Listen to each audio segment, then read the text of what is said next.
In the heart of the mountain town of Veldon stood an old clock tower, its hands frozen at midnight, and beneath it, a modest workshop filled with ticking and talking, owned by a reclusive man named Orlin.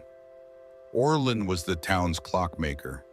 He never married, never traveled far, and never spent much. His fingers were stained with oil, his apron always dusty, and his words few. But his clocks, oh, they were perfect, smooth as water, precise as stars. One day, a young baker named Lena came to the shop.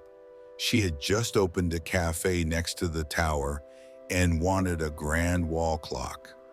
Orlin showed her several modest ones. She hesitated. "Don't you have something bigger, flashier?" Orlin raised a brow. "To tell time or to tell people something else?" Lena flushed. "Both, I guess." He gave a small, knowing smile, then turned away. "Let me show you something."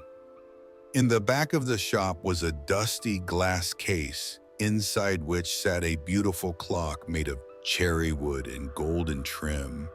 It shimmered like sunlight on river water. "That belonged to my father," Orlin said. "He built it after the war, spent every coin he had on it." "Why?" Lena asked. "Why would someone poor build something so expensive?" Orlin took a long breath. Because he had watched too many things fall apart. A beautiful clock to him was a promise that something could still keep going, that time, maybe, could be trusted again. Lena was silent.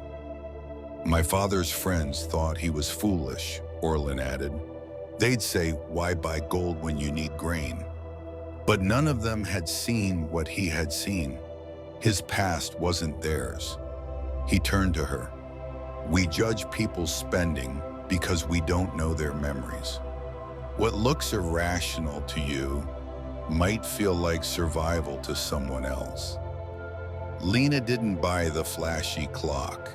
She bought a modest one, but with a golden second hand. Just a touch of meaning. As time passed, she became friends with Orlin. Over many teacups and tickings, he shared stories of customers from all walks of life.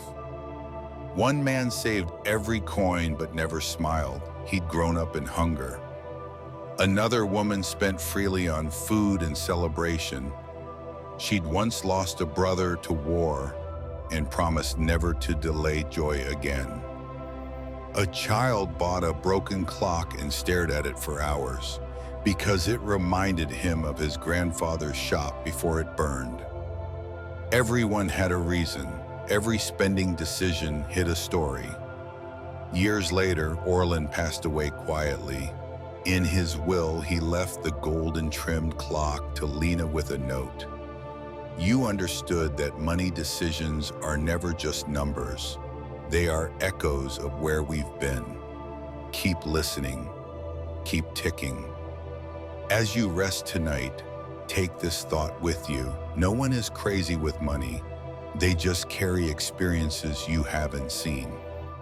Childhood fears, quiet traumas, sudden losses, scarcity or abundance. Everyone builds their relationship with money from stories only they remember. So before you judge, pause. Listen. We're all ticking differently.